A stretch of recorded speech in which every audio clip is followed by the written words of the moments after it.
This company could be the next GameStop. Gap has asymmetric risk. It is currently undervalued, which gives me downside protection, and it has the right conditions and upcoming catalyst for a short-term pop-off. Maybe not as crazy as the GameStop squeeze, but a lot of these conditions are exactly the same as GameStop back in the day. So first, let's take a look at the share price. Being undervalued, like I said, it gives me a downside protection. It also gives me a reasonable expectation for future returns in the long term if the short-term pop-off doesn't happen. So why do I think Gap is undervalued? My investing strategy uses the discounted future free cash flow model.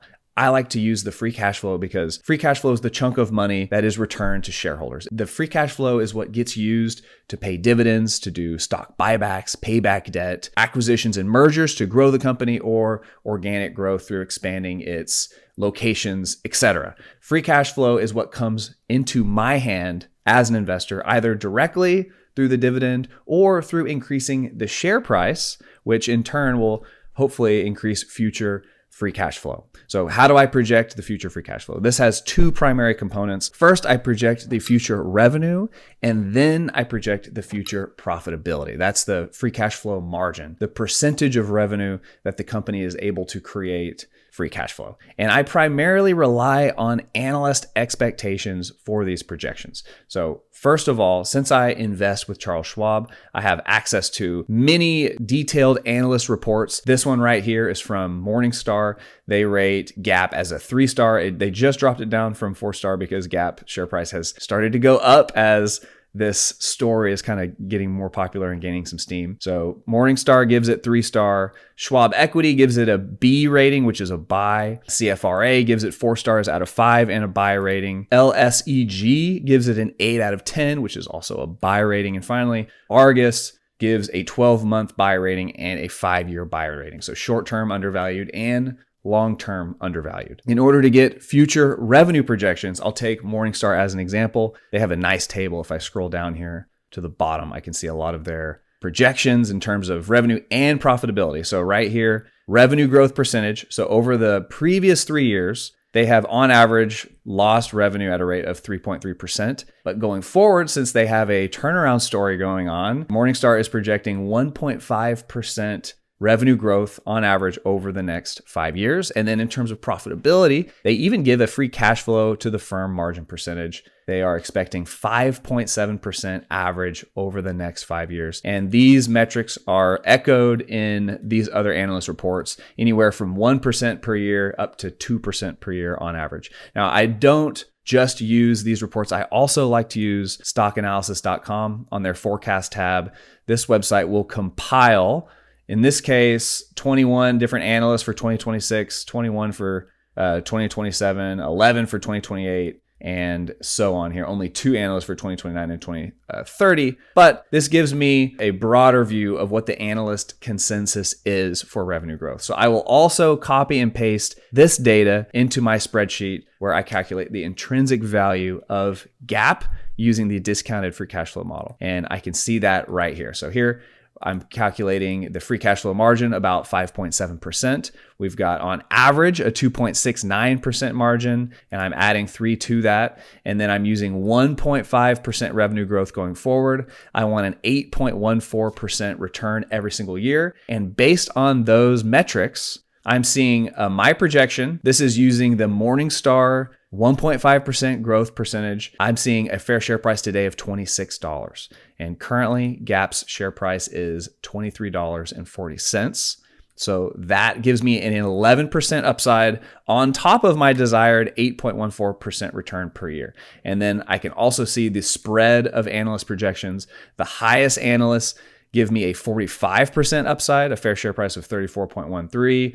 The lowest gives me a downside of negative 11. So given Gap is undervalued, I'm seeing a potential downside of losing 11%.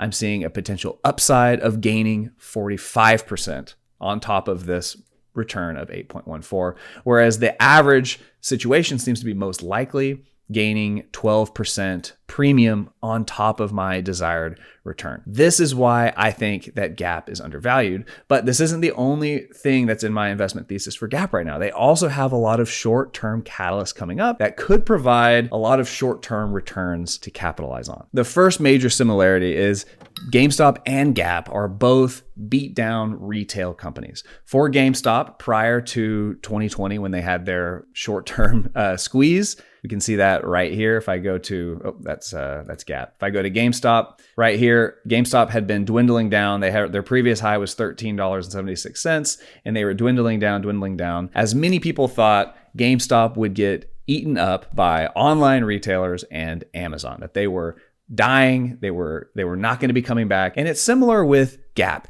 Gap has been around for a long time. If I pull up their stock chart, they've been choppy for a long time, but for the most part trending down since 2014. And with all the additional tariffs going into place, a lot of people have counted Gap out as like they're not going to be providing much return over the long run. They're a dying business, etc. So we've got, in both cases, an underdog story where retail is beat down and people don't think that there is much hope for a turnaround until additional information comes out. The turnaround started for GameStop when they had a new member on the board of directors, Ryan Cohen, who eventually became the CEO. Ryan Cohen was known for founding the company Chewy, which specializes in dog treats or pet treats and healthy snacks for pets. And where they really excelled was creating a customer-first environment where the customer had very strong loyalty to the brand Chewy and they treated their customers very well. His plan was to do that for GameStop, and that was one of the leading factors that started the turnaround story for GameStop. With Gap, 2 years ago, they hired the former CEO of Mattel. His name is Richard Dixon, and he is known for revitalizing the Barbie brand. And so he has undertaken revitalizing the Gap brand over the last couple years. And he has recently had his first major success. This is the catalyst that I'm talking about. So with GameStop, one of the big catalysts for GameStop was they were in a natural console cycle. As they were very beaten down, they had a new console cycle coming up where they're selling a new round of gaming consoles, Nintendo, Xbox, and PlayStation. And on top of that, they had this change in management. So a natural rise in revenue and profits that are already baked in. It's a cycle that happens very consistently, very predictably, and a turnaround story with the CEO.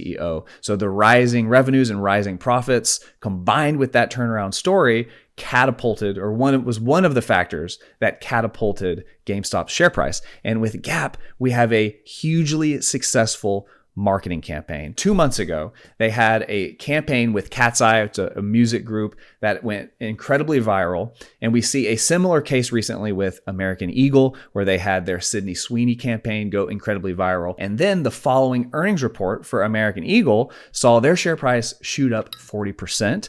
The combination of the revenue beat and earnings beat from that massively successful ad campaign, plus an upbeat vibe from the earnings report where management is seeing a turnaround on their product as well. So I'm expecting a similar situation with Gap. The Cat's Eye viral campaign had many more views, and we're going to get more into the specifics on that. So we've got an earnings report coming up in November. We have a viral campaign in this earnings period that hasn't been accounted for in the earnings on previous periods, which is kind of setting the stage for increased revenue, increased earnings, plus the increased sentiment from the turnaround story created by Richard Dixon, the former CEO of Mattel. And the final similarity, which kind of brings all of these together and gives this company an additional pop-off story, is what's happening on Wall Street Bets. GameStop had a significant presence on Reddit/Wall Street Bets through Roaring Kitty. This was like the hero of GameStop.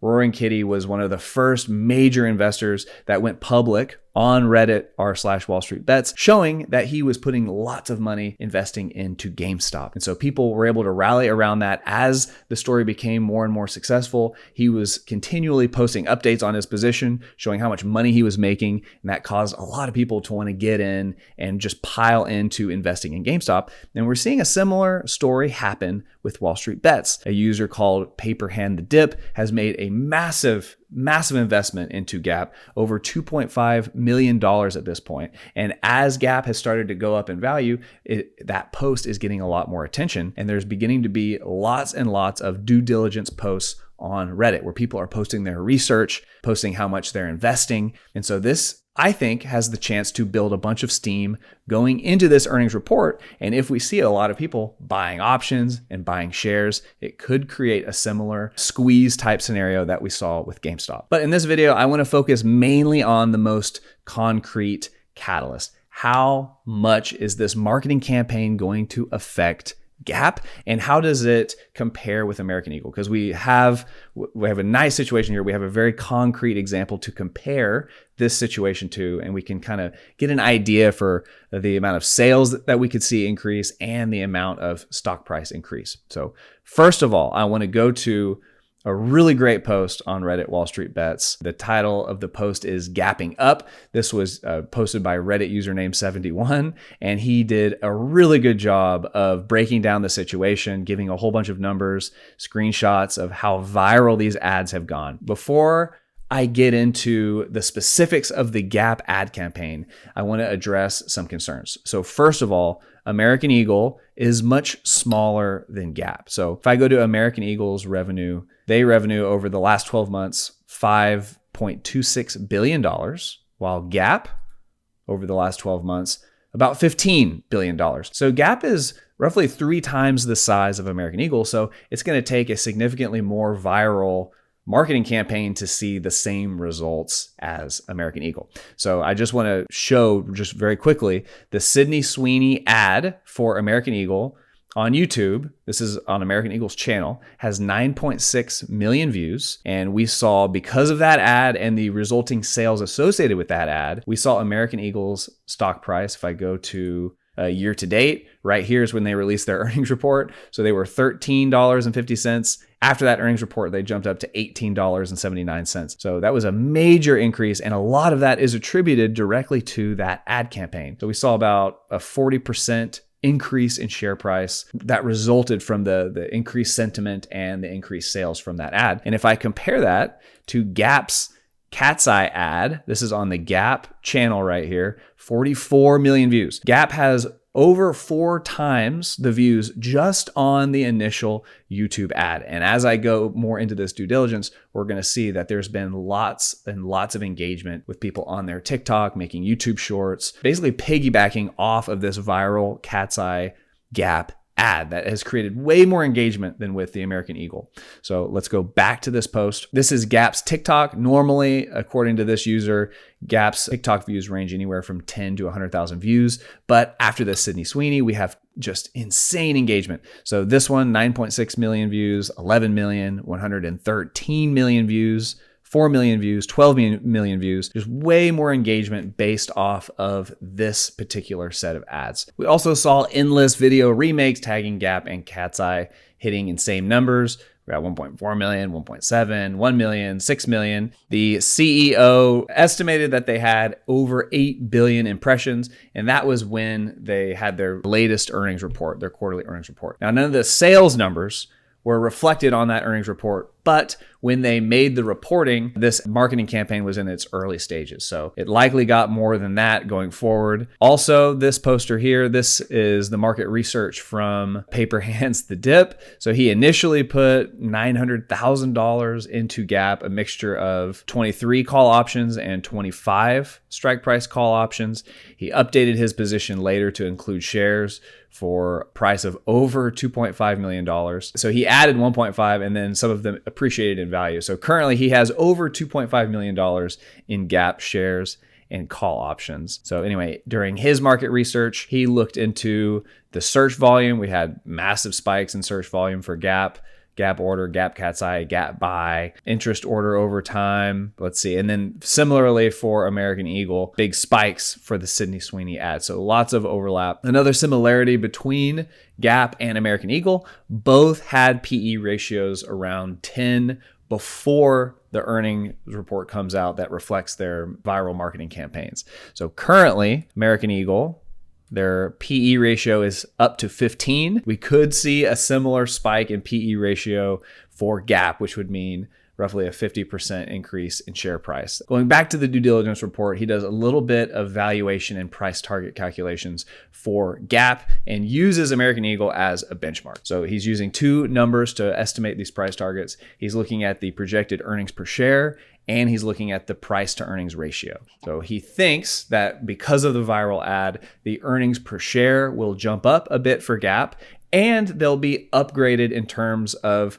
PE ratio. So given a few different scenarios here, if they hit a 2.34 earnings per share at 13 PE, so that would be an upgrade from 10 to 13, then a target share price would be $30.42. If they hit the 15 PE ratio, similar to American Eagle, after American Eagle has since settled down, their PE ratio was temporarily elevated beyond 15, then they would target a share price of $35 for Gap. That would be a huge increase in share price. He gives a couple other scenarios. If their earnings per share is 2.07 and they get the upgrade to 13, then he's looking at a $27 share price. And then a 15 PE ratio would be a $31 share price. So we're looking at a serious jump if Gap hits a higher earnings per share because of this viral marketing campaign. And then if we see an upbeat sentiment from the presentation of that earnings report, that is what it takes to get a major increase in PE ratio. That's what American Eagle saw. The theory is that's what Gap will see. One thing I'll be keeping an eye on for Gap is the open interest for options. If I'm looking at a few different expiration dates, the November 21st is the day after the earnings report. So starting November 21st and then going forward a couple months, we can see that there are tons of call options at the 24 strike price and the 25 strike price. So I'm going to be watching these to see if more people are stacking on options, because if we see lots of options, especially expiring the day after the earnings report, and they are heavily skewed towards the upper end, if we see the share price start to approach those options strike price, then at that point, we could see the makings of a gamma squeeze. This week, I'm investing in Gap because of the short-term potential earnings catalyst and the fact that it appears to be undervalued in the long term. If the short-term possibilities don't pan out, I'm good to hold Gap until the stock price matches the intrinsic value over time. I like to invest in undervalued stocks. That is a prerequisite before I invest in a company. It has to make sense in terms of discounted free cash flow, intrinsic value. I think there's a strong likelihood of a recession in the next few months or years. So I am focusing on companies that are going to perform well during a recession. I want my portfolio to be diversified to handle a recession well. If you want to see the best companies to handle a recession, I went over a few in my live stream. Check it out right here.